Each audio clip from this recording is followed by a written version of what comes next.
Hi, welcome to the Louie file. I want to share a little something with you out of the Old Testament today. Have you ever noticed how, if you're a believer and you have Christ living in you, that when that first happens in your life, whether you're a child or you're an adult, it seems like everything just falls into place and it's so easy.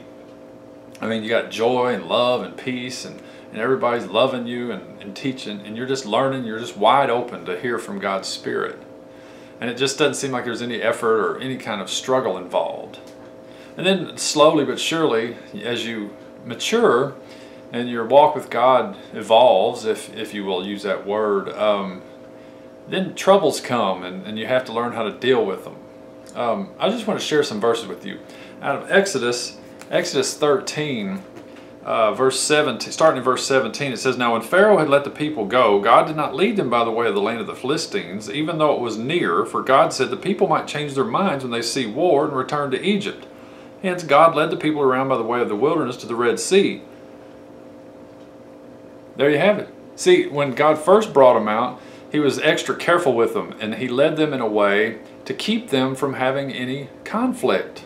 Isn't that something? Because He didn't want them to turn back, because He was going to train them bit by bit. And I see the goal was for Him to get them into the promised land. And contrary to what many people believe, I don't think the promised land is a picture of heaven. I think the promised land is the picture of the fruitful, obedient life that God wants for us right here in this life. You know, learning to live in His Spirit and to deal with conflict the way He tells us to. Because there was enemies in the land, remember? Now if you look in Deuteronomy 8, you'll see something else. In Deuteronomy 8 verse 2, it says, "You shall remember all the way which the Lord your God has led you in the wilderness these 40 years, that He might humble you, testing you to know what was in your heart, whether you would keep His commandments or not." So another aspect of leading them through the wilderness was for them to start seeing what they were made of, and to learn to trust God, of course. All right, so a little further down in Deuteronomy 8, it says, "Don't forget the Lord your God." And it says, Deuteronomy 8:16, it says, "In the wilderness He fed you manna, which your fathers did not know, that He might humble you, and that He might test you to do good for you in the end. Otherwise you may say in your heart, my power and the strength of my hand made me this wealth." So there you go. He first led them in a way to keep them from having conflict or war, because He didn't want them to turn back. But then ultimately He led them through some dry, tough terrain to teach them to trust Him, and to get them to stop relying on themselves. You know, when you're in a completely deserted place, you have nothing left of your own to trust in, right? I mean, you're completely dependent on it, you know, rain or food from heaven. I mean, that's teaching them dependence on Him, so that when they got into the land, when they finally matured into the place that God had for them, they would know how to operate in it.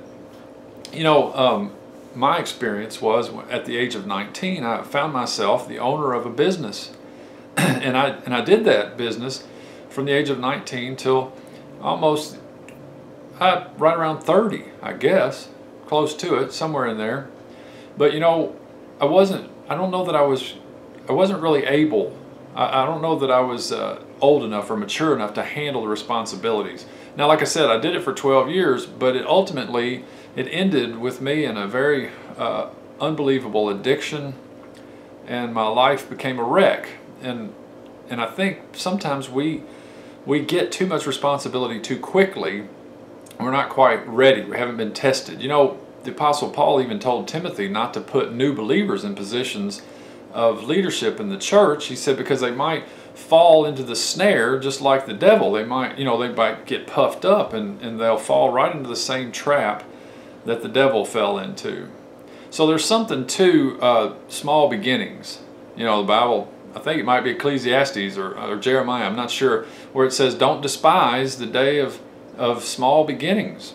You know, so you just find yourself being faithful in those minute by minute things, the little things, right? You know, the Bible tells us if we're faithful in a few things, then God will in fact make us ruler over many. So that's my word for you today. Don't despise the slow, small beginnings, because God is looking out for you and He's wanting to care for you in the end. It says in Deuteronomy, He might test you to do good for you in the end. So He's looking at the end result. So that's the eyes of faith, right? The eyes of faith are looking toward the unseen things, and God knows exactly what He's doing. So just trust Him today. Trust Him tomorrow. Trust Him in the small things, and He'll give you bigger things along the way. I'll talk to you later. Thanks for listening.